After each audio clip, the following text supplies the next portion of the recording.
You are listening to the Park Flyer Podcast, where we discuss our RC adventures.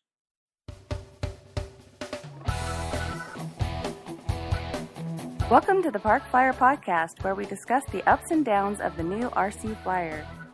Join your hosts, Michael and Jay, as they take flight at the park. Now on with the show. Hey everybody, welcome to the Park Flyer Podcast. I'm Michael from Arizona, and with me always is my good friend Jay from the hills of Texas. And we are missing a host today. Mike is actually having to work. Yep. I guess he's got to do somebody some has work. to keep our phones working and going. I know, right?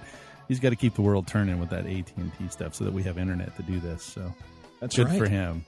Well, before we get started, we'd like to shout out to A Power Batteries.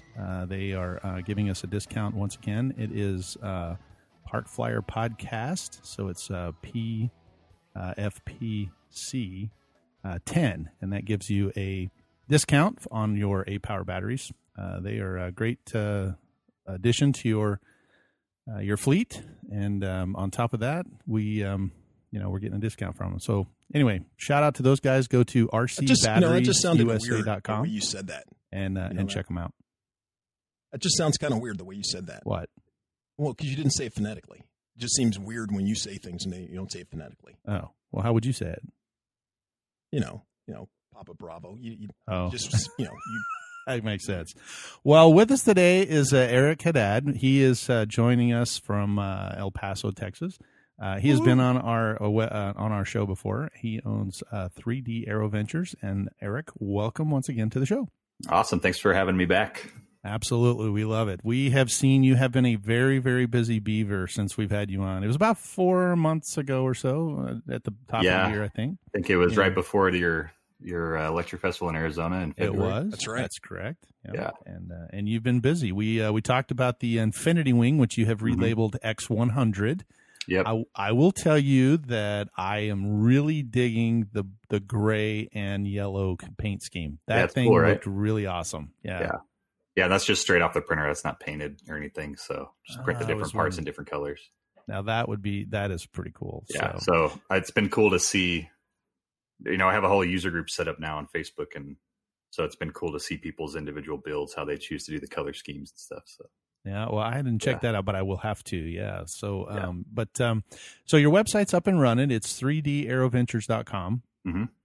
And they can also follow you on Twitter, I think. YouTube, I'm not on Twitter. I'm on Facebook at 3D Aeroventures, Instagram at 3D Aeroventures, and then youtube.com/3D Aeroventures is where I'll keep doing videos on there as well. So they can, which I've seen your videos as well. And okay, so here's a question about the Infinity Wing. We'll start with that because I know you've got some new products and we're going to get to those.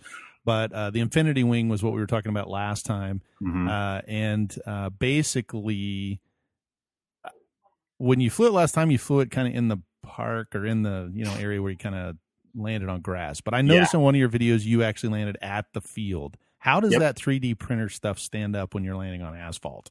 So I reworked the design, I think, a little bit, in preparation for selling it. So I designed a belly wheel to go on the inside and some little skids that are printed in place so that it can land on a paved runway. So I mostly fly off the paved runway. Right. You still have to hand launch it. And I think hand launching is kind of a lost art. And so we've had some people that are trying to launch it at like a 60-degree angle and it just stalls right away and almost hits them. Yeah. So like this one, it's tossing in it. The 3D printed planes are a little heavier. So the power setup we recommend is plenty, but you got to get the speed up right away. So it takes a little heavier throw, nice and level with full power, and it does fine. But if you throw it too steep, it'll stall right away on you. Oh wow, yeah. Well, I can see that. So I have been batting around the idea of like designing a takeoff trolley that basically detaches right when you lift off the ground. Just to help people have a little more success on their maidens. Right. Now the ME, what was the ME? 10. What was the one that he had? That left funky, fat looking flying wing. Yeah. And it actually had a trolley. Yeah. So that'd be fun to play with. Mike, AK Mike had one up in Alaska, and we tried forever to get it to launch. It's the Messerschmitt. Yeah. The 109. What is it? No, not the 109. It was, Yeah, I can't remember either. Brain fart. Not 262. What is that? No, that's the twin engine one. So anyway, I can't think of it. If one of you guys can remember, but I'll come back to it in a minute. So so that's amazing that the Infinity Wing is successful, I guess, for the moment. Yeah, I mean, we've had a lot of people order it, which is cool, and starting to build it and fly it. And so, the biggest issue, like I said, is people having issues hand launching it. Right. But once it's in the air and up to speed, it handles awesome, and it looks awesome in the air. So. Oh wow. Yeah. So I know we were having issues with the video. I don't know if I'm back yet or not. Yeah, you are. But if you see it, okay. So last time we were talking about this Infinity Wing, and I mentioned on our podcast that my uncle used to build this little paper or this aluminum can paper airplane. So I actually put one together last night, and I'm going to set it right here. As you can see, it says 3D Aeroventures. Nice. And it is actually a circle. And like I said, it looks kind of like, a Burger King crown. But this thing will fly almost 100 yards. Is it just is it doubled up, or is that one thickness of paper? Or it is doubled. So it's rolled right here, doubled, like and then it just kind of sticks. Yeah, so it kind of sticks in there. And then if you want, you can actually put a little bit of reflex in these two little tabs. I know our listeners can't see, but this is good pod. Yeah, it's just a little circle, and then you hold it like this, and you launch it, and when you do, it just all the way across the room flies. Yeah, cool. It's great. Yeah. So I've won many paper airplane contests with that little thing, and it reminded me of your Infinity Wing. So that was people laugh at you when you bring it out. Like, what's this? They do. They look at it and they go, "What is that?" And I just look at them and I go, "It's an airplane." And they go, "No, it's not." And I'm like, "Yeah, okay. Well, give yours a huck, and then I'll see how far yours goes." And then this just glides straight. Now, depending on how you build it, sometimes the weight will actually get it to turn. Or if you launched it too hard, it will just go up in the air and then come down. But anyway, I will post a picture of it on our Facebook page so people can see what it looks like. So it'd be cool to see. I don't know if you can find any instructions on how to build. How to. I don't know. The problem is it has to be really uber lightweight. I don't know if I could if you could 3D print it, maybe out of the new product, but we'd have to look at it and see. All right, cool. So on to the cool stuff. You have some new products out. Yeah, one that's available, and then working on another one right now. Should be ready next month. So I'm looking. Now hold off on that one because I want to talk a little bit about that one here coming out. But the new ones that you have coming out, as you say, you're getting mini with it, which I loved it on your video. That was pretty cool. And so why don't you bring us up to, you built a sport cam and a micro sport cam. Yeah. So the larger sport cam, I'm still working on that one. It was inspired by the Air Cam, which is a pretty popular home built aircraft that it was originally designed in conjunction with National Geographic. Oh, wow. As like a video platform. I think they designed it to do videography and aerial photography like in the Congo. Oh, okay. So it needed to be, a pretty robust plane, and it has some redundancy with a twin engine pusher, and the pilot can sit way up in the nose and just have like a full 360 view. So anyways, did a bigger version of that. So still working on prepping that one, but I wanted to, and kind of the lockdowns and quarantine inspired me to do something a little more fun and accessible for people that are 3D printing a plane for the first time. So I decided to adapt that design to a micro version. So it's got only about a 27-inch wingspan, kind of similar to like the microplanes that Horizon Hobby puts out, about those size. Well, UMX planes. Yeah, UMX stuff. Yep. I simplified it, made it a little single engine pusher, and if you print it in some certain unique materials, which are becoming more and more accessible, you can get it in the sub 250 gram class, which is kind of nice. Now, are you talking about like the PLA light stuff that Matter Hacker has? Yeah, Matter Hacker sells it, and so the manufacturer is called Color Fab.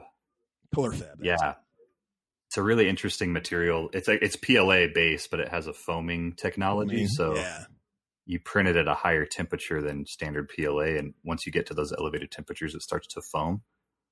Wow! And it's like 40% the density of standard PLA, so you can print super lightweight parts. Well, it sounds like you got to tweak a little bit with your settings. Yeah. For sure. Yeah. So you're actually, the reason it's expanding as it prints, right? So if you were to print it with the exact same settings as PLA, but just higher temp, then your walls would come out really thick. Right. So you push out less, you program your slicer to push out less material than normal. So you're pushing out like 40% the material that you would with standard PLA. So that's why you're hitting like 40% the weight. Because it's foaming, but actually prints really nice, and you get really good layer adhesion and fairly clean surfaces. It sands and paints really well. So now I'm going to tell you just one word: wow. On yeah. the Sport Cam video, when I watched it and watched all four of those things building at the same time, I was just like, okay, that's incredible. I mean, the bigger Sport Cam. Yeah. It just, and I know that's kind of based, these are based off the big one, but sure. I just was like, holy smokes, man, watching that thing just go up. And then I'm thinking, wow, that is amazing watching, an airplane being built. It is kind of cool. If you would have told me as a kid who was, with my dad building planes out of sticks, that right, you can just start a printer overnight and you've got an airframe. Wake up the next morning and have an airframe ready to go. It's pretty cool. Well, it sounds a lot like you're printing with Gorilla Glue, because that's really what happens to Gorilla Glue. It I guess up so. and, and I mean, I just pour that in there and build up a frame with the Gorilla Glue. Yeah, make it cementish, I guess. I don't know.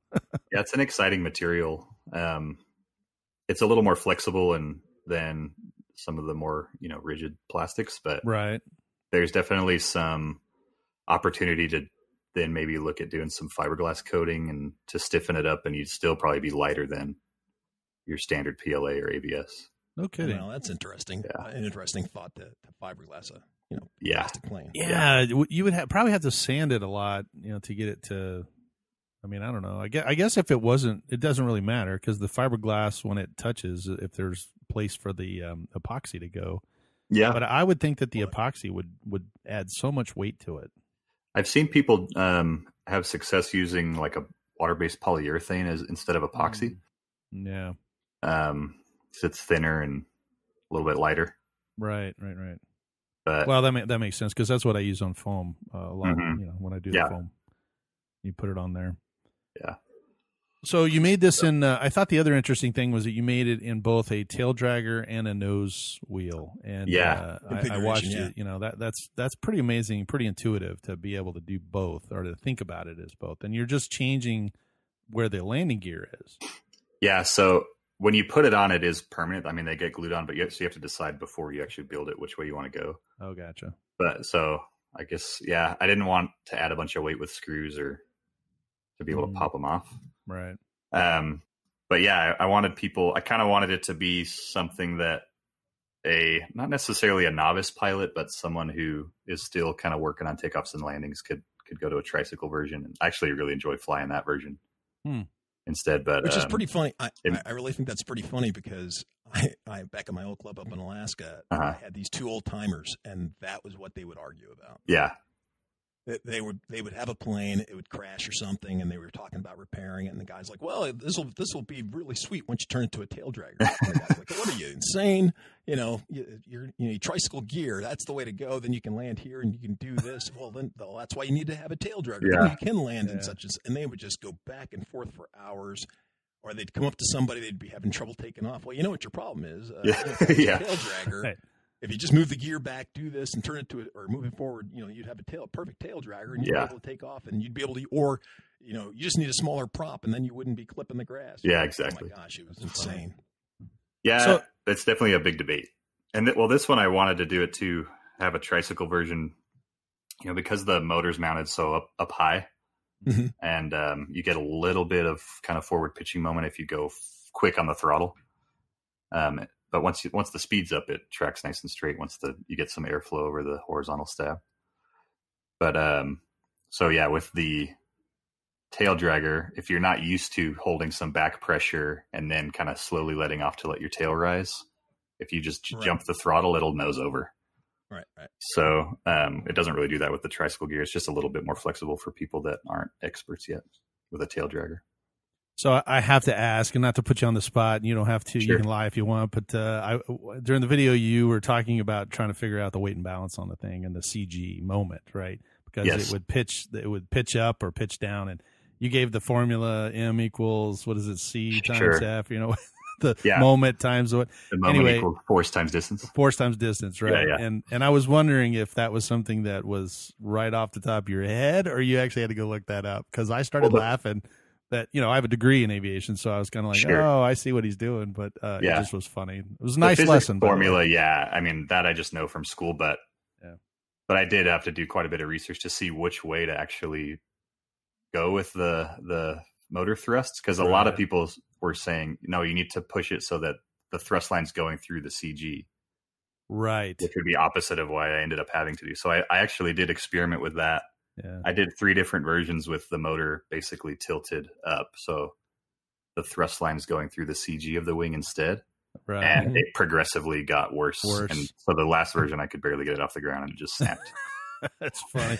That's a lot of PLA being thrown around out there. Yeah.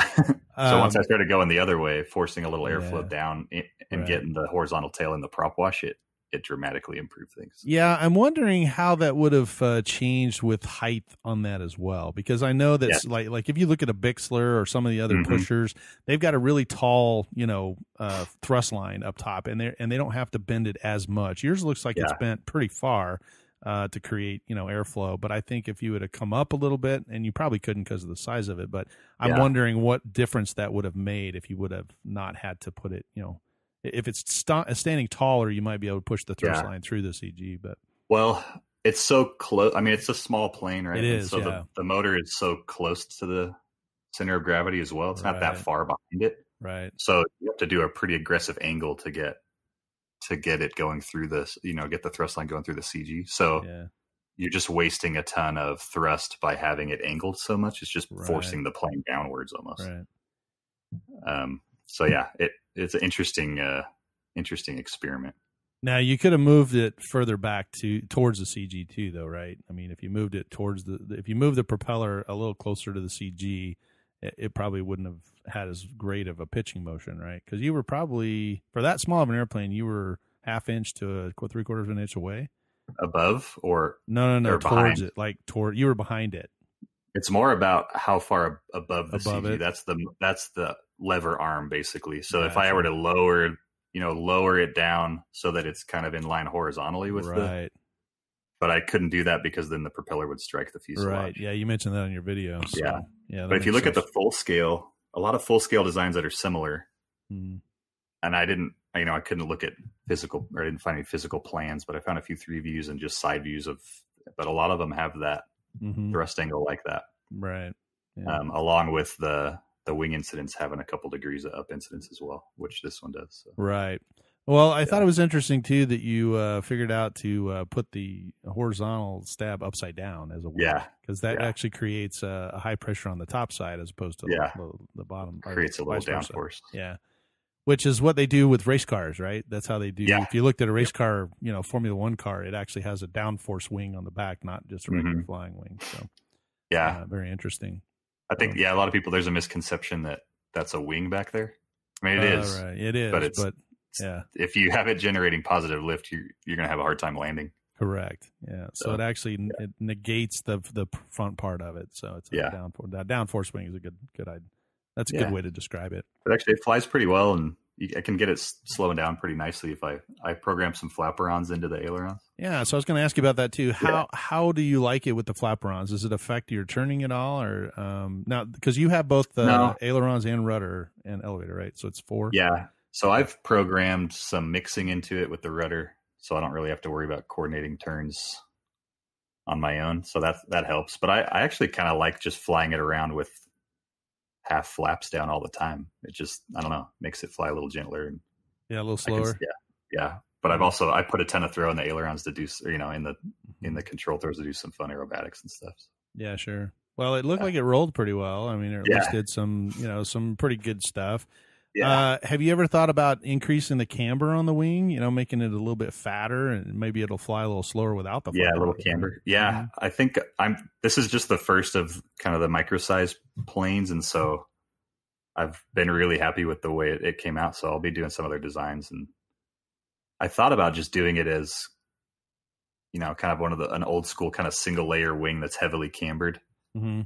like the first kind of micro Piper Cubs that came out and stuff were basically just a heavily cambered wing.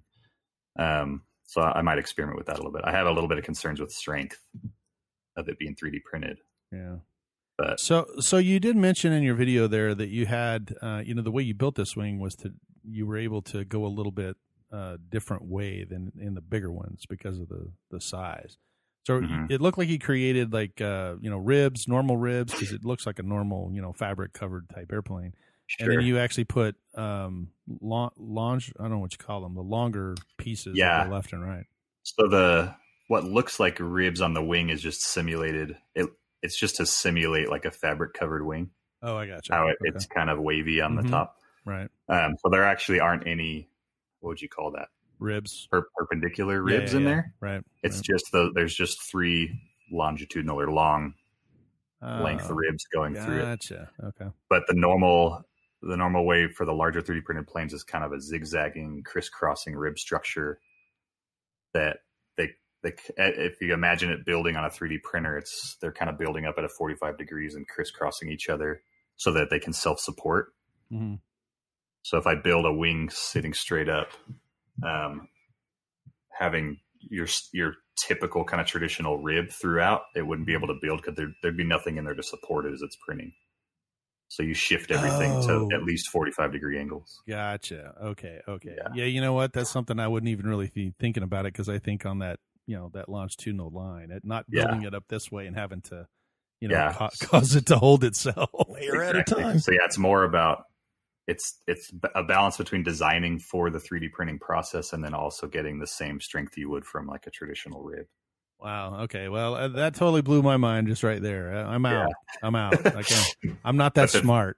That's what's nice. These microplanes, even like the horizontal stabs or the smaller parts, you could just get away with just having an external wall. You wouldn't really even need any ribs. They're so small that it's strong enough just like that. Oh, wow. Okay. So there is only one little horizontal rib in each, like the vertical stab and the horizontal stabs. Wow. In those. So yeah. So that's Lark, how small of a printer can you use for this particular? So that one I designed this for a 180 millimeter cube. So I know there's like a Prusa Mini is the smallest one I've got, which has 180 millimeter by 180 millimeter by 180. So that's perfect because AK Mike, the monoprice Delta that I got him, that's about what his printer is printing out. So okay, yeah, I think it would be fine. The height is the big one, so I know you have to have at least 180 on the Z height. Okay, but you could actually get away with smaller than that on the. I think you can go all the way down to 150 on the XY. Yeah. Wow.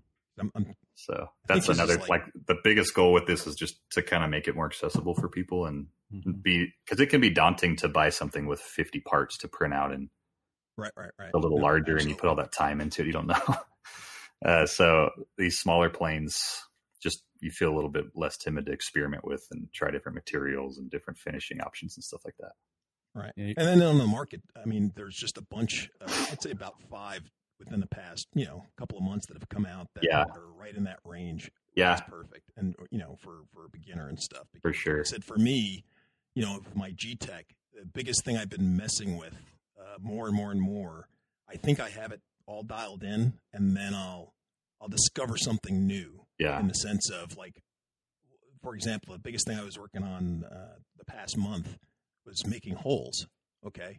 So my extruding rate was coming out perfect.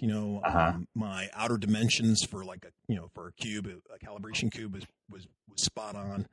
But if I printed out something and I had a 2 millimeter hole, a 5 millimeter hole, they were always under extruded, or I always had to drill them out quite a bit. Or if I was printing out something that was had an amount of dimensional accuracy, the holes would be off. Yeah. And I'll give you another example of that. I was trying to reprint out a fan, a cooling fan for my printer. The first one that I had printed out was delaminated. I didn't have the temp high enough, so it was slowly delaminating. So I said, I have some PTEG filament, and I was going to reprint it out in that. I did, and the dimensional holes were just off. And I was thinking, well, this is dumb. Why did the guy, he didn't design, maybe I have a different model number. Maybe, I got I have a B model as opposed to an A model that the guy designed it for. So I redesigned his stuff and I made the stuff work. But the more and more I thought about it, or I read a couple of articles, I thought maybe my hole size were off. Uh-huh. So sure enough, I was able, through Cura, they have it's like a compensation for holes. Yeah, so I started messing with that, and the next thing you know, I nailed my hole size, and I was like, woohoo! And then everything started lined up, and things just started printing out right. Yeah, so I was loving it. So yeah. I mean, that's the biggest thing for me, and I keep saying to people, when they start this hobby, is the first thing to do is forget about trying to print something out. Just sit down and calibrate what you're making. Your printer. It's key, especially if you're going to be making planes. Yeah, for sure. And, because you're doing really thin walls, real intricate stuff, and it has to be dramatic. You have to have that dimensional accuracy. Yeah, or else it's going to come out all foobar. Yeah, and some of the slicers, like Cura, has so many settings that you could just get into, just going down a rabbit hole with trying to chase something. Oh yeah. So yeah, I would say start with the kind of 10 most important settings. Just to get your material dialed in, and then once you get that dialed in, then start playing with other things to maybe increase your quality even further from there. Well, Jay is the king of the rabbit hole, man. He goes down those all the time. That's how you found me. That's I'm glad you exactly. That's true. That's awesome. Well, so I noticed that you on the minis, you said that you had painted, because one's red, one's blue, right? And you had painted that leading edge, but on your X100 Infinity Wing, you actually printed in a different color. So do you have that ability? I mean, you did a really great job with painting all that stuff in the video, but I'm just wondering if it wouldn't be easier to, print out in a whole different color of the PLA. Sure. So with these ones, I wanted to show, because I kind of recommended experimenting with this lightweight PLA, and it only comes in either white or black. Right. So I wanted to at least show people what you could do with it. Okay. I just like the way it flies so much better. I mean, it flies fine with regular PLA, so that's definitely an option. And anybody who purchases it comes with a separate set of files that are optimized more for just standard PLA. Okay. Mm-hmm. So yeah, you could certainly just print whatever color you wanted to with standard PLA. Oh, and I've flown it with standard PLA as well, and it flies fine with the same power setup. It's just a little hotter on landing. Well, yeah, because you're carrying around the weight, I guess, right? Mm-hmm. Yeah. So yeah, you can get it down to like 210 grams with the lightweight stuff. Wow. And then it's hovering around between 300 and 320 grams with standard PLA. So it uses what kind of motor? So it's a little quad motor, and it's pretty readily available. Emax, I think, is the original manufacturer of it. And then Flight Test, if you know those guys. Sure. Right. They have their own kind of co-branded version of it. Right. But it's Emax MT 1806 motor, and then I think it's 1806 radial or something is what Flight Test calls it. Mm-hmm. Yeah. So it's a little 2280 kV motor. And I'm running it on a 2S, like 650 milliamp, but even if you can, it'll take a 3S. So I'm going to experiment with some 3S batteries on the standard PLA versions. Like just to get like an 850 3-cell or something. Yeah. Or even a 450 3-cell is about the same weight as a 650 2-cell. Yeah. So that's always been a big discussion between Jay and I, because I'm a big proponent of the 2-cell. I feel like it has a lot better energy management than the 3-cells. Mm-hmm. The 3-cells to me give a lot more punch right off the bat, but they fall off so much quicker than the 2-cell. The 2-cell, just doesn't seem to be. It seems to me to last longer, and I use a 2206, not the 1806, but I use a 2206 in all of my little park flyers, the one that you can see sitting behind me. Yeah. Mm-hmm. And it runs 5 minutes on a 450 2-cell. I put a 3-cell on it because it'll take both. I downsize the prop on it, and I can only get a couple minutes out of flying it. And it's kind of cool. I can hover it a little bit better. On the 3-cell, I get a lot more vertical punch out of it. But on the 2-cell, it just goes slower. I mean, it's not as fast, and it doesn't turn as fast propeller wise, but it just seems to float around. So it'll be interesting to see how you feel about, the experiment, because I've done it since way back when. Jay and I, one of our first podcasts, he talked about, when I visited him in Alaska, and we had both built these slow fly 28s, and he used a 3-cell, with a little smaller prop. I used a 2-cell with just slightly bigger prop, and we basically had the same performance all the way around. So it was, I've been happy with the 2-cell on this little micro. I can get 8 to 10 minute flights pretty easily. That's phenomenal. Which is cool. I mean, and it doesn't need to be, it flies pretty quick at full throttle. So I wanted something that would, was light enough to be able to slap on this lighter version, but also more powerful enough to be able to power the heavier PLA version. Right. And so I think I found the perfect motor for that.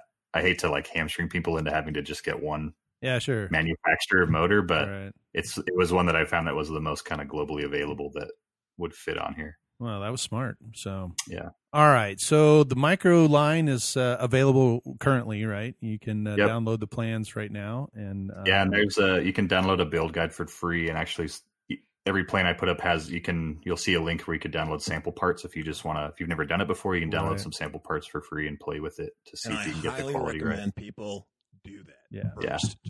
Grab that sample part, print it out, and see what happens. And if you get a Frankenstein looking thing, you can it just saves you a lot of time that you can dial your machine in prior, and And even then, if you're having a ton of trouble, there's a lot of resources on Facebook, and RC Groups has a whole thread on just 3D printed planes that has now broken out into hundreds of other threads for specific planes and specific subjects. Absolutely. So, and the key is that you print something out and you take a picture of it, and then you post it on the board and say, I'm having this problem. Point it out. Describe what PLA you're using, what temperature you're putting it at, what slicer you're using. Exactly. It sounds like that's a lot of information, but believe me, folks, it helps if you put a ton of information out there for people to help you, because I was having a problem, like I said, with the hole stuff. And then right after that, I was like, woohoo, I can print holes. And and then I went to make a crisscross pattern see that little delta behind me there. So anyway, it had a bunch of holes on it. I wanted to cover the holes that were in throughout the body with just a little simple louver or grid pattern. And I used my printer just to make something out. And so I designed something, went to print it out, and it wouldn't print the minute it was getting into the crisscross, it would print out some and it wouldn't print out others. And it turned out it drove me crazy. I mean, I redesigned it. I spent 2-3 days on this thing, just driving me nuts. And it turned out it was the hole setting in Cura. Yeah. So it was good for the holes, but it was affecting this other part. Got it. Exactly. And I have I guess that we're started doing, either the grids or the crisscross patterns. Cura thought that those were holes. Oh. And because they were so thin or whatever, that it was trying to, make sure that they were all the right size. And, some, in the middle, it would try to print those out, but the ones on the edges, it wouldn't. And I'm suspecting that it's trying to make a perfect hole. Yeah. Well, it's only 3/4 of a hole, and it was just confusing it. Yeah. So, just stuff like that. It definitely helps to, like I said, get the information, go on those threads, talk to people, and show them pictures. Yeah. So that you can go, this is what I'm having. And it's amazing that people can actually figure out what your problem is. Yeah. And help you. Even then, you can give, I definitely agree with you. You're going to screenshot of all your kind of settings that you've got, and here's this picture of the physical part that I'm having trouble with. Exactly. Yeah. But with 3D printing troubleshooting, it can be a number of issues. So you end up walking away from that probably with 10 different pieces of advice that you need to go then experiment with. Right. So, it's a fun, you have to be willing to experiment or just don't get frustrated. Kind of have fun with it. I guess my biggest thing with 3D printing and where people either walk away or they get so frustrated with it, because they just expect, oh boy, they said this is the easiest to use beginner, who-to-who machine. Yeah. And it's going to work right out of the box. And that is not the case. Yeah. So if you're listening and you have had problems with your 3D printer, I need the video of you being a Frank, right? Where you take your 3D printer out and you already jump up and down on it. Start screaming at it, stomp all Frank over would, Frank would not do very good with a 3D printer. That was funny. That was a great Definitely video. couldn't be It was a Frank good video. So. out. Okay, so now we're to the point where I really want to talk about this airplane, because this is you mentioned in your last visit with us that this is a little bit of a passion for you. I think this is a little bit larger, if I'm not mistaken. I think it's a little larger than the Infinity Wing, and there's a lot of effort that goes into this one. And from the photos, I am just amazed at what you've been able to accomplish. But it's not quite out yet. It's the plans are kind of coming up. But why don't you take us through Art Scholl's Chipmunk, because that was an amazing photo on your website. Yeah, thanks. That was like I think the second or third plane my dad and I ever built growing up, and it's actually still hanging in my dad's garage. But very nice. So the old Goldberg Chipmunk, Super Chipmunk. There you go. So it's the same size as that one, 64-inch wingspan. I redesigned the fuselage a little bit to be more scale, kind of oval-like aft section of the fuselage, because the Goldberg one's kind of blocky. Sure. But yeah, so 64-inch wingspan. The prototype is just about done. I just have to hook up the electronics, and so I'll probably fly that next week. And then after, every prototype I'm going through 1 to 2 more set of revisions based on what I learn. Oh, so no it's kidding. not just design it and I'm done. Right. I have to. I'll learn things either the build. I want to simplify something with the build, or getting it prepped at the field, like how to connect everything up. But so I've already got a list of things that I need to tweak on it. And sometimes like the initial design is quicker than going back and revising everything. That's just kind of the nature of CAD. Yeah, I can actually see that, because, you spend 100 hours, putting this thing together. And then if you changed one thing, it's like a domino effect, right? It changes. Yeah. Oh, well, that's going to change this. It's going to push that out. It's going to make this different. So yeah, it's almost like building a house, right? If you move one wall, you just basically should have started from scratch. Yeah. With 3D CAD, it's similar. Yeah, I guess to building a house if you move something. But yeah, with 3D CAD, you've got all the steps are kind of building on each other. Mm-hmm. You can set it up in a way so as long as you're not making too big of a change, if you tweak a dimension on one step, everything else will kind of self-populate from there. Oh, that makes sense. Right. It's easier said than done. So most of the time it just blows up. So obviously from the photos, and I just was able to get the photo off your website, but it looks like you've printed the nose in red PLA and the rest of the fuselage in white. Painted. But you did paint it, so it's all one color. That whole thing was printed in. Yeah, just for this one. If I did it when I do another prototype after this, just because I like that color scheme so much, right? To save a little weight, I'll probably print the whole airframe in white, and then only paint the blue and red parts. Oh, gotcha. But this one was all painted in gray. Did like a filler type primer that has have a heavier filler in it, so it'll fill in some of the print lines, and so that ended up adding a little bit of weight. All the different paint coats and everything. But so all up, how much is this going to weigh? So for a 60-inch airplane, So let me pull up some conversions so I can speak in 2 different units. Because I have it in grams. I was going to say, because we have a worldwide audience, and the Americans need to know what it is in ounces and pounds. The rest of the world can do the grams. So let's do grams to pounds. So I know the first version is heavy because of the weight, and I can get some things. So the first one's going to weigh around 4,000 grams, which is 8.8 pounds. Yeah, 8 pounds. Okay. That's not too bad. Almost 9 pounds. Wow. It's not too bad. Which is, it's going to fly like a warbird, probably. But if I can get it down to around 3,500 grams or something, it'd be anywhere between 7 and 9 pounds. It would probably fly fine. Yeah. So now, do you have a motor in mind that you're going to build this around, or is it just you're building it and then you're going to have to find something to put it in?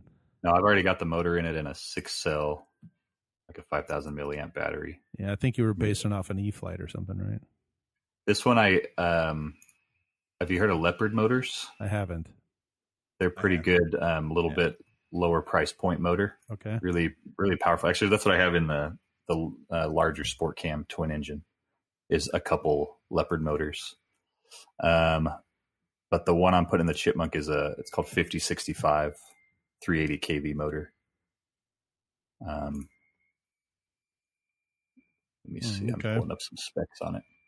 It's basically an E-Flight Power 60. Right. Yeah.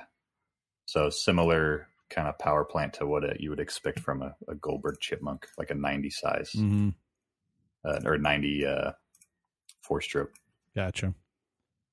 Well, it'd be interesting. Most of my motors have been converted out to the torque style motors. I Extreme Flight sells those, and I really like them. They produce a lot of power for what you get. And they actually have some about that size too, I think, that are in the 260, 380. Sells them? Extreme Flight. Oh, and they're the torque. It's their brand. It's a torque motor, but I pretty much converted almost all of mine. I think I have one Scorpion motor left that I bought at the Electric Festival many years ago in one of my airplanes, but most of them I've actually converted over to the torques. I've been incredibly happy with them. They're all 6-cell. Most of my motors are 6-cell batteries on the 60-inch airplanes. So I don't know what size you're looking to run off of that, but yeah, I'll check those out. I mean, I do like to test several different motors. My customer base is pretty global, so a lot of people need to be able to find something in Europe or that makes sense. A lot of people buy Carnegie motors, right? So. Well, we've used all of those. I mean, I have a container full of motors of in the boneyard that I liked at one point, or didn't, or I changed or something. Jay comes over and opens up my case and goes, "Well, we got a whole new crop of motors in there." Usually the ESCs are still attached to them, so I usually chunk the whole problem and then start over. But well, I'll have to. I don't know if torque. I'm looking at the torque for the Extreme Flight website. I don't know if they have a motor large enough for the. If you're going to, there's. I'm not on it, but you can find the one that. If you go to their regular aircraft section and look at a 60-inch balsa wood aircraft, they'll suggest the motor, and it's then you look at that one and it's a 6-cell, and whatever that one is, I can't remember now. Looks like 4016 T 500 kV. Correct, 500 kV. That is a uber powerful motor. I fly a lot of 3D acro with that one, and it'll haul that airplane around. And if you jump up to the next for scale aerobatics, so if you jump up to the next size, I think they have a 73-inch airplane, and you look at what that motor. Eventually, the airplane gets big enough that you actually have to go into their X Power motors, which are big. I mean, those are for the Turbo Bushmaster and the big, the 10-cell, 12-cell airplanes, but they produce equal to some good power or gas type motors out there. So gotcha. They have like 60 cc equivalent, right? 30 cc. Awesome. Right. So check those out and let us know if you want to experiment with those. And then what were some of the things that you found a little difficult or have found? I mean, you mentioned in your Sport Cam video that you didn't want to pull the wings off and unhook the motors and everything, so you designed it to where just the wing tips came off, basically, and you could just plug it in.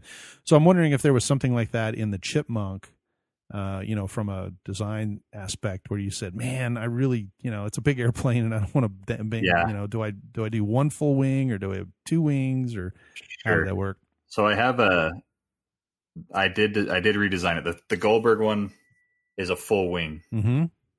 That you pull off and screw from the bottom. So this, I left the, what would you call that? The under the belly, I guess, as part of the fuselage. And so the wing halves come off. Okay. So you can screw on each wing half. A lot of basically like the larger scale extras and edges are similar to that. Now, are you screwing it from the inside to where it pulls it up into the fuselage? From the bottom. Oh, from the bottom. So there's 2 screws for each wing, and then I've got a carbon fiber rods going through the wings as well, since it's an Aerobat. So that's the same function that the Motion RC guys had figured that out too. They have 2 tabs, and when you slide the body together, there's a screw that goes into each. So mine has tabs on the wing. And actually, the Infinity Wing, prior, when I talked to you guys before, the wings were all glued on permanently. And now that it's for sale, all the wings can come off if you want. Very nice. So, and it's a similar setup. So there's tabs attached to the fuselage, and then they index into the wings, and then you just screw it together from the bottom. Wow, that makes it very easy to go to the field with just 4 screws, basically. Yeah. I think the Chipmunk actually would benefit from leaving a section of the wing attached to the fuselage up to the landing gear, and then just being able to pull the outer panels off. I may look at redesigning it that way, but I don't know. We'll see. Now, this one, if I'm not mistaken, did the Chipmunk have retractable landing gear? He had 2 versions. Yeah. The first one didn't, and the second one did. Yeah. Right? Yeah. I think what I might do actually, I like the look of the wheel pants. So that's the first version I have, is just the fixed gear. But it wouldn't be too difficult for me to then come around as a second option. You could purchase the separate wing package for an extra $5 or $10 for the retract version. Right. So I'll probably release it first as a fixed gear, and then start designing a retract gear version. Now, I can understand, in my head, I can kind of wrap my head around the fixed gear. You can actually make, something that holds the gear in place, and, you can kind of bolt it in there. But now if you put a retractable gear, you're actually having to carve out material where the gear sits inside. It totally changes that structure of the wing. And now you're going to have to do something probably very similar to my Skymaster L39, where when you take the wing off, half of the landing gear is hanging out of the wing, because it retracts into the main body and not just the wing, right? So you're going to have to change some of that, I think, I don't think it retracts all into the wing. I think part of it's into the fuselage too, right? Well, I think the Chipmunk, to do it scale, it doesn't retract like a Mustang, where it's going towards the motor. That one retracts backwards. So only half the wheel is kind of going backwards into the wing. Right. And so it sticks out. It's the same. The Russians did that with their Yak 52. It only retracts halfway, so a little bit of the wheel sticking out. Yeah. Yep. Okay. Yeah, that makes sense. So now you wouldn't have to change the part that stays attached, is what I'm saying. Right. Yeah. So I think, it would be pretty easy to adapt. I mean, everything, the fuselage and all the parts would be identical. It would just be creating a separate version of the wing that you could plop some retracts into. That's really cool. Well, what's what's on the horizon here? You've got this one coming out, so hopefully in the next month or two, I guess you got some little tweaking to do. Yeah, I'm shooting for early to mid July on the Chipmunk being available. Okay. And I'll do another. I'd like doing a video for every one of the, like a design, build, and test flight video for each one, just to pique people's interest. Sure. And then I'm debating. I think I'll still move forward with doing the larger sport cam, that twin engine one. I'll finish that up since I've already got it up on the website just as a coming soon. Gotcha. And then after that, I've got a whole list of stuff that I don't want to give away too much, but yeah, sure. We don't want you to spill all the beans, but we know that there's other stuff coming out, so we're looking forward to having some of the new additions. Yeah. So.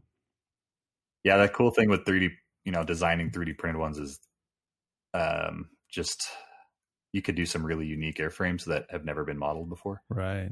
So yeah, I've got a list of some scale aircraft that have never been done before, which is pretty exciting. So that's amazing. It's more personally me just nerding out on it. So well, that's a good thing of having your own company, isn't it? I'll pull, now that I have a little bit of a customer base, I can pull people or get a little bit of a vote going, like, hey, I'm thinking of these 3. What do you guys want to see? Right. Which is cool.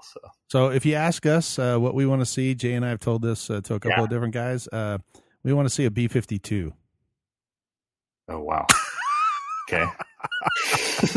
all EDF. So there's 8 wings. It's a 12-foot wingspan. Should pretty much just empty out your entire PLA. I'm just kidding. Yeah. We actually mentioned that to somebody. We were interviewing a guy, a manufacturer, and that's when he's like, "Hey, well, what'd you like to see?" And both Jay and I started giggling. We're like, "Hey, we want to see a B-52 because that's got to be the large, And there's nobody makes that, right? I mean, there's a couple of custom ones out there, but it's pretty funny. We just mentioned it because it seems like that would be the most difficult thing. It's got a 12-foot wingspan, 8 motors. Yeah.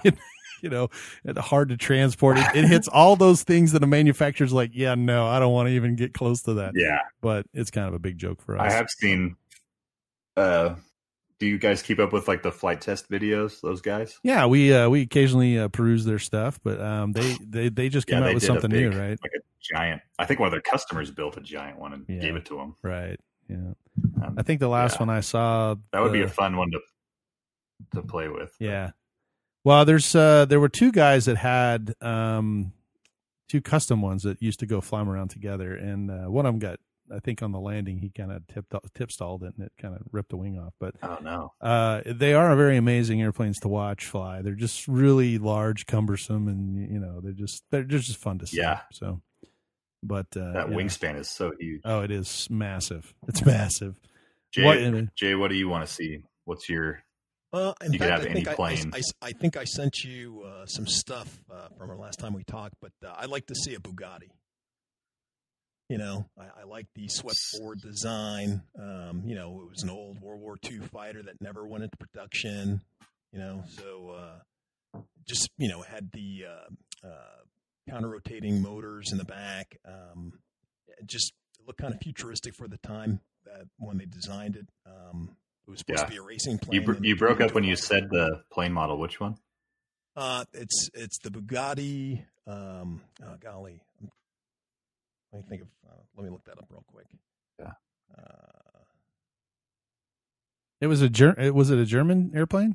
No. It was French. Oh, the French airplane, and it looks like a big cigar with twin motors in the back, right? No, well, not twin motors. It's it looks like the wings are slightly swept forward. It has counter-rotating motors in the front. Oh, yeah. Oh, so it's got one in front and one in back? Send me that. Yep. Yeah. No, it's oh, yeah. It's the, like, overlapping propellers that right. counter-rotate. One turns one way and single the other engine. turns there. Yeah, it's single engine. Yeah. Yeah, it's the Bugatti Model 100. Model 100. Yeah. Mm-hmm. That's pretty cool. That's pretty cool. Another model that nobody really does is a F-111. I mean, those are military airplanes, but nobody. I don't think anybody has ever tackled an F-111. They did the F-14, which has a swing wing, but they never did the 111. So that's another one down the road. We've kind of mentioned to a couple of people, but those are probably not the most popular airplanes in the world, but they're not iconic. But one of the what Jay and I have been talking about lately is the Bearcat. I don't know why. I love that plane. Yeah, I don't know why I all of a sudden, because Jay mentioned when I was down there, he's like, you don't have a Warbird. And I'm like, yeah, everybody's got P-51s or P-38s or P-40s or whatever. Mm-hmm. And so I was sitting around one day and I'm just scratching my head and I was like, if I had to get a Warbird, what would I get? And he sent me a couple of ads off of Craigslist where people were selling their Corsairs and their P-47s. And I don't know why I started looking around and I found a big Bearcat and I thought, you don't see too many of those, and they sound really good. Motion RC really has a couple Bearcats. They do, and that's kind of why I was on their website and I found one and I was like, oh, and so I started looking at it and I think it's a VQ models. They call it a dark horse or black horse or whatever, but I think VQ makes it. And if you look at the specs, they're almost identical. And then there's a company out of Texas, believe it or not. I think it's called Texas Warbirds, and they make one in a 96 inch. Okay. So it's a lot bigger. I think it's got fiberglass wings on it, but it, obviously these things take a much bigger motor. I mean, you're talking about a DA 120 or 170 or something, to push it around. But I just thought, or one of those, the radio ones. Of Warbirds, that one's on my list. That's one of my favorites. Yeah, I really kind of have a soft spot for it. I don't know why, but it does look good, and it's one of those that you just don't see too often. You get a whole gaggle of P-51s out there, and not really too many Bearcats. So, but I think I liked it. That one, and I like the Tiger Cat too. Tiger Cat's really cool. The twin. Yeah. Now there are a couple of those out there. Yeah. I've seen those fly, and I actually saw a guy not too long ago at one of the events that had one that had 2 Moki radials on it. Wow. Holy smoke, did that thing sound realistic. That sound is awesome. It sounded good. And it was just amazing to watch him fly that thing. And he had smoke on it and the whole deal. It was it was pretty close. It was pretty amazing. That's cool. Yeah. Awesome. Well, So I think just to give you a little teaser, so I'll do the Chipmunk next, and then the larger twin engine sport cam. That one I'll probably make it just like the micro one. I'll have the option of doing a tricycle gear or a tail dragger. Oh, good. But then after that, I've got a racing plane. I think is going to be the next one. So it's a concept racing plane, like a Reno racer that with retractable landing gear and everything. It's pretty killer looking. Design. Well, you can keep us in suspense. We'll hang on for that one. So yeah. I might have to have you on when we launch that one, or when you launch that one. We'll have to have you back on. Yeah, for sure. Well, cool, other than the new products, your website's going good. Looks like you have a pretty good following. I'm loving your videos. They do. I love the the whole narration behind it, and it is kind of. I don't know why your voice is one of those that relaxes. It's very relaxing. So when I'm watching your video, I'm kind of just sitting here like, it's like that whole Richard Attenborough, there's 4 continents, you just kind of get that little feeling of, it's nice and peaceful, and the music is always really nice. So I think you do a really good job. Kudos to you. Thanks. Appreciate it. And I know that you're sponsored. Cool. If you want to take an opportunity to give a shout out to your sponsor, SolidWorks, you're welcome to do that. Yeah. So they've sponsored. They really grateful. They kind of got the YouTube channel off the ground for me, or I had to have a day job, and so I typically to self-fund it is a little difficult. Yeah, we especially understand all the time that. it takes to go into editing, and outside of just building the planes. I mean, Sure. just video editing takes days. Yes. So SolidWorks is the CAD program I use, and I've been kind of plugged in with them as a developer of some of their YouTube content, and they approached me last year about, instead of buying tutorial content from me and publishing it under their own name, they said, we want you to own the channel and the content, and we'll just sponsor you to get it off the ground. And so very cool. The one I just published was the final one under the contract. So unless we renegotiate something else from here on out, I'll be doing it on my own. I've got a really good setup and a good platform now. So it makes a lot more sense for me to continue moving along. Right. Well, it looks like it's a good software program. I know you just whip through it like it's nothing. I just stand there like I'm a deer in the headlights when it comes to that kind of thing. But obviously, in the hands of a professional, it is a very amazing tool. So we appreciate that. Yeah, it's definitely thanks. It's a professional grade, so I don't want to get people's hopes up that you can just go on and download it for free. But so it's expensive, but it's one of the most widely used CAD programs out there. Yeah. Well, I had many years back, I owned, some graphics. I had a graphics company, and I did some stuff with Adobe Illustrator. It's another one of those that, everybody's like, oh, I'll just get Adobe Illustrator. And then they start into it. I'm no professional. I look up to a couple of the guys that I, go out to. But it's not, people got this idea that, I could just buy it and then just whip out this stuff. And that's not how that works. So I totally understand, that there is a level of learning, that goes into this, and the learning curve can be very steep. So, I caution you to, do your research, make sure that you, are familiar with what you're doing. And then, if they download your plans, obviously they can reach out to you for some advice, help. Where do they go to do that? Yeah, so in the build guide, I have my direct email in there, and you can submit queries through their website as well if you have any questions. And then, honestly, I don't have all the answers, so sure. Where you get a lot of the help is through some of the forums where I have. So if you're on Facebook, there is a 3D Aeroventures Pilots Alliance on there that there are people that are more well-versed than I am in certain things, and so that's where you'll get a lot of help too, is just getting other actual users building the same thing you are chiming in. Mm-hmm. So that's pretty cool. Yeah. It's always good to have everybody else, kind of on the same page, that we can kind of get advice where we need it. Yeah. It's really cool. I mean, the 3D printing community in general, and then having now our own kind of 3D Aeroventures community for people who just really want to help each other out. And, it's not contentious in any way. It's just people like wanting to share what they're learning. So they're kind of like doing the customer service for me, which is awesome. Very nice. Very nice. Yeah, I love it. Well, it seems like you're busy. The website is 3daeroventures.com, and you can download your plans from there. And I see that you take most forms of payment, and reach out to 3D Aeroventures. Yeah, it's pretty easy. And like I said, say what? I said and shekels. Yep. PayPal and shekels. That's it. PayPal and shekels. Oh yeah, there you go. Shekels, gold. That's it.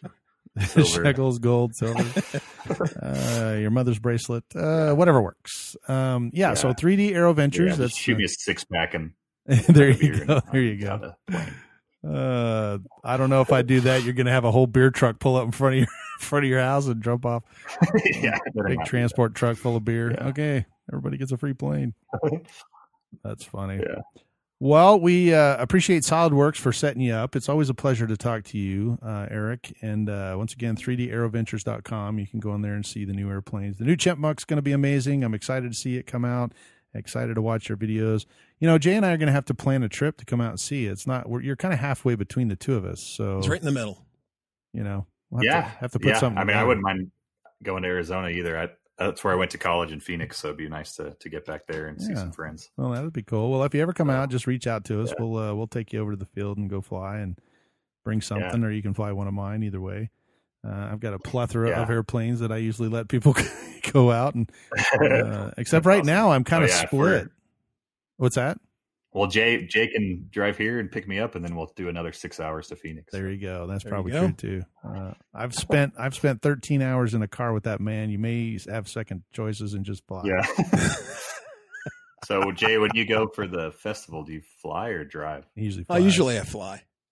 Yeah, and just fly when you get into the park. You fly Mike's planes. Or what? Pretty much. Yeah, usually, or I'll bring one or two planes of my own, and usually AK Mike comes and he uses a golf bag, one of the hard case golf bags, that he got like good idea. At a garage sale or whatever, and he throws like his gliders and other planes in that. So I'm thinking about getting one of those next year. Yeah. So he said that's the funniest thing when he checks in at the curb and he pulls this big golf bag and sets it on the ground because it's full of foam airplanes. There's probably like 6 or 8, I don't know, however many in there. He goes, and these guys will take a deep breath and go, and they'll lift that thing expecting it to be a big, heavy golf bag, and they about fall over because it weighs nothing. And they're like, what's in this? And he's like, airplanes? Yeah. And they look at him kind of weird, but it's pretty funny. So, well, that's a good idea, though. Yeah, it is he did a really good job. He modified it. There's foam on the inside to keep him from moving around.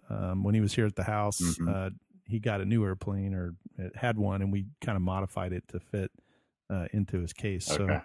So we just took some, pink foam, and I have a hot wire. We cut it to match the radius of it, and then we just kind of put a couple slots in it to sit down. And he takes the wings off of most of them, so they fit in, long ways, and then the fuselage fits in, and then he kind of turns them opposite each other so that the rudders and everything don't get smashed. But yeah, it was a really good job. He saw it somewhere, somebody had it, and he picked up the idea and modified it. So it's kind of cool to bring, he jumps on a plane and brings all stuff out. So, that's super cool. Good idea. And then, like I said, I have so many airplanes. People fly pretty much most of my stuff when I'm out here. Yeah. I'm not too worried about it. Well, unfortunately. I was supposed to go to. Supposed to go where? Is our time up? No, yeah, but go ahead. I was supposed to actually do like a speaking gig and man some booths at Oshkosh this year. And it got canceled. But I was thinking about how am I going to transport some of the smaller planes. So I might look into doing something like that. Yeah, absolutely. Yeah, that's a good idea, especially if you can take them apart, because then you can kind of just bubble wrap them and send them away. Mm-hmm. Yeah. And if you wanted to take one or two of them, Electric Festival next what's year. That? I was ready to say he definitely should come up to the Electric Festival and get a booth, or get a table for next year for sure. Yeah, I've already got it kind of on the calendar for next February. Do they have it actually scheduled yet, or is it always the same week? It's not always the same week. It's usually it's usually the weekend in between the Super Bowl and the first and the NASCAR race, because there's one weekend in there that Mr. Gallagher actually he likes both to watch both, so he doesn't want to be there on that weekend. But his team will get together, and we can reach out to him, and he can actually put you in the noon demo. That's the best way to do it is if you're in the noon demo. And then he can go out there and I know last year a couple of new vendors came out to do some stuff. Bryce with Critical RC and I actually grabbed a paper and announced it for him. So it worked out really well. They got a bunch of really good vendors out there. So you get to come out and fly and talk to people, and it's a big event. So definitely put it on your calendar. It'd be a blast. That sounds awesome. So. Well, yes. Unfortunately, our hour is up. We always enjoy having you on our show. Once again, it is 3D Aeroventures, SolidWorks, and we reach out to one of our sponsors, rcbatteries.com. Use our code PFPC10 to receive your discount. That's A-Power batteries. Probably no better batteries out there than those. So all of us are using them now here at the Park Flyer Podcast, and we suggest you use our code and go out and get some on your own. Well, I think you just converted me. So now I will tell you that most of the ones I use are 6-cell batteries. So I'm very happy with those. Mike actually got, for his birthday, he got some 2200s, and I'm not really sure what Jay has, but they do make, a range of them, and I have pushed them very hard. And so far almost everybody using them at our club has been very, very happy with them. So awesome. I'll give them a try. Yeah, they do a really good job. So, well, we appreciate once again you joining us in the middle of the day. We know you're busy, but taking time out from your busy schedule is always always makes time for you guys. Thanks a lot for having me. Not a problem. We congratulate you on your success. I know it's difficult to get launched off the ground, but you've done an incredible job. And, thanks. We're looking forward to all the new stuff that's coming out. We will definitely keep tabs on it. If you haven't seen the X100 Infinity Wing, check it out. It is an amazing airplane. The Super Chipmunk that's coming out is also amazing. And if you're into the sport cams or the mini sport cams, take a look at those. And once again, Eric, pleasure to have you on board. Thanks, Jay and Mike. Thanks. Yeah, we appreciate it. No problem. Well, Jay, you got anything going this week? I'm going to be flying. I hate when I do that. I'm pointing to my planes behind me. Yeah, like everybody can see. Yeah, I know the fields mode. Everything's nice laid out. So I figured I have time to get out and fly. Unfortunately, though, it's getting hot out here in Texas, I got to get out there in the morning. There you go. To go fly, but it's been kind of wet out here, and now it's dried up and the heat has come. So nice and humid. In the morning. Well, half of my stuff is down there, so I haven't been able to get to fly here. Jay just pointed out that I actually do have a separate receiver, a separate transmitter, which I totally forgot, radio. So I'll have to break that out. But I have a little training in the middle of this month, and eventually I'll make my way back down to Texas to get all my stuff. So I guess until next time, I'm Michael from here in Arizona. Jay from the hills of Texas. We appreciate Eric being on. We'll see you in 2 weeks. Let's fly. You have been listening to the Park Flyer Podcast. Thank you for joining us, and we look forward to your next visit. Please give our show a star rating and review, and feel free to email us your questions, topics, or suggestions to parkflyerpodcast@gmail.com.